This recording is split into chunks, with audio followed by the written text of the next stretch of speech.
magroom chat. So today what we're going to do is I've made a Tegu Lizard Care guide, and today I'm just going to show you guys some basic aspect of how to take care of your Tegu lizard. And since a lot of the viewers suggested us to do two short videos instead of keeping it too long, so I've decided to split this video into two parts. And in this video we'll be mainly talking about the introduction of Tegu lizards and also this how to set up their enclosure. Well, we'll do that the other parts of the next week, and we'll give you a video too. Also, now we're going to update our channel a bit more frequently, and every Tuesday and also every Friday. So guys, stay tuned for more content and subscribe or like the video or something like that. Go do it now. Okay, so the first thing about Tegu lizards, their introduction. You might be thinking oh wait, what's a Tegu lizard? Oh, those big lizards. But are they just big lizards, and is it easy to take care of them? So let's see. So some of the brief information before you should know keeping them. They're known as the tupinambus in Latin, which means Tegu lizards. So yeah, again, always keeping these Latin names will be good if you go to some countries which they don't understand English. So they can grow up to 1 meter 50 cm long, which is okay, yeah, at least not taller than me, but they're just going to grow very long. And make sure you have to have a good amount of space in your home to keep it before you keep it. So they can live around 12 years if it's taken well cared of. So again, every pet comes with a responsibility and commitment. So make sure you have the time and money and also place for it to live, so you can treat it well. And they originally come from South America, which is maybe the Argentina Black White Tegu or the Red Tegu. They come from the South America, and at last they're known to be one of the most intelligent species among all lizards. One of the most smartest iguanas in the lizards in the whole world are the rock iguana, but Tegus are actually very intelligent too, so you can maybe do some tricks with it if you have a lot of time.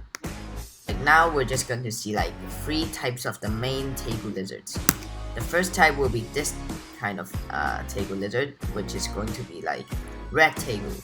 You might be seeing this sometimes in the pet store around you, and yeah, it will be costing around $200 or 250, even 300.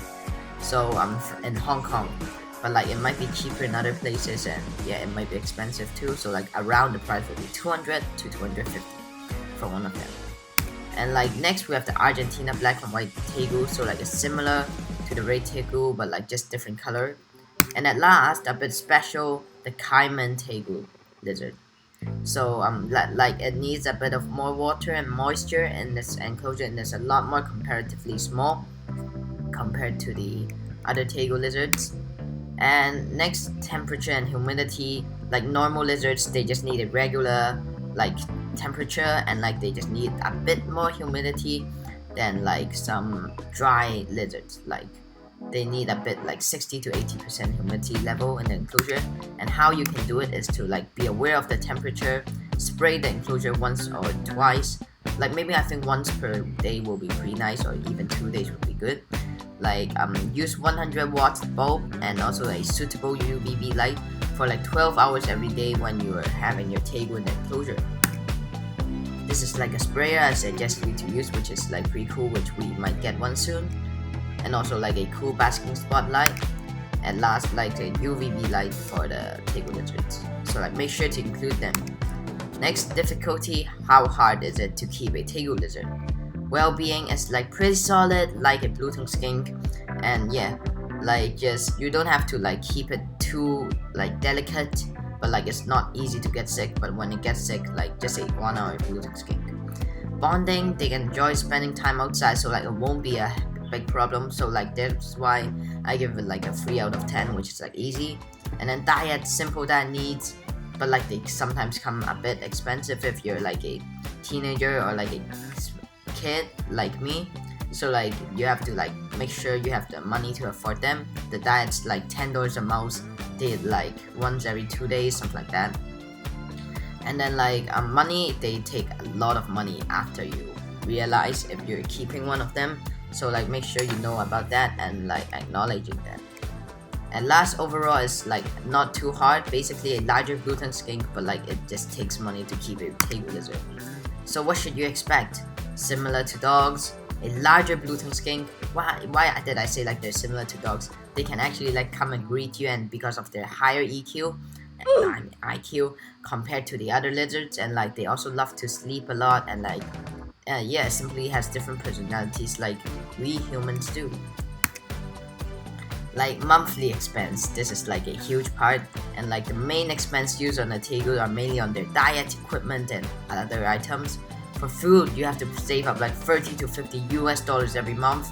Electricity, 60 bucks for like 2 heat lamp and also a UVB lamp, so like it will take a lot of money for the electricity.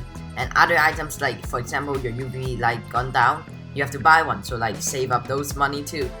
So yeah, keeping a Tegu lizard might cost you like 120 bucks every month just for a single lizard. So we'll be teaching you, if like anyone you're interested in how to save a bit more money while keeping Tegu lizards, just comment down there, and like I'll try and make a video if like maybe like 5 or 10 people like commented that. Next, about the setup of a Tegu lizard. How do you make like a good setup and just simply, well, like let the Tegu lizard be happy? And like the first thing you need is the enclosure size, 120 cm at least, like for a baby Tegu lizard, like 0 to 6 months. An adult, I really strongly recommend you to give it an open area, like this backyard thingy, like this and all, or like at least this thing, because like it's like 1 meter 50 cm. So like make sure to give it a lot of area to move and like have some baths or something like that. And then base substrate, just simply something, because like Tegu enjoying digging holes, give it a bit more sand, and so like this enclosure has.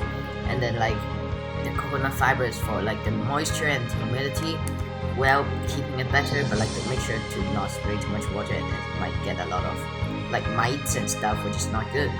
And a cypress mulch is one of the best substrate according to like research. And yeah, you can just do a mixture of them together in like a cypress mulch 3, sand and soil 4, and maybe no, like 5, and then like coconut fiber with like 2 portion of them. And at last, like not at last, basking equipment. Like as normal lizards do, they need like a lot of equipment, like a reptile heat 100 watt for like covering the area depending on your enclosure size. If it's larger and it's like not outdoor, you need maybe 2 of the basking spot lights while having 1 UVB. And like if it's smaller, then you just need 1 and 1 UVB and heating them. And like you need those lampshades, and like it just keeps your Tegu warm, and like with the calcium powder combined with UVB, it allows your Tegu lizard to strengthen their bones and grow back larger. For hides, I recommend you to at least include 2 hiding spots in enclosure. It like could be a piece of rock, like a small cave, and then like this, or like a piece of tree trunk. Like it allows your Tegu to chill and feel less to be stressful, or like yeah, just like chill better and like be more happy.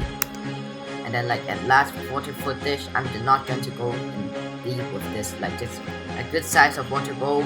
Maybe you can make it even larger, because like your Tegu could get a nice soak inside, and like provide clean water every day, and also like use just an appropriate size according to your enclosure and your Tegu lizard. So, and last, some extra suggestion I would be making is like some bit of thicker substrate if you have the place, so like they can dig and have fun, and like some huge logs to like let them to have a nice hide, something like that.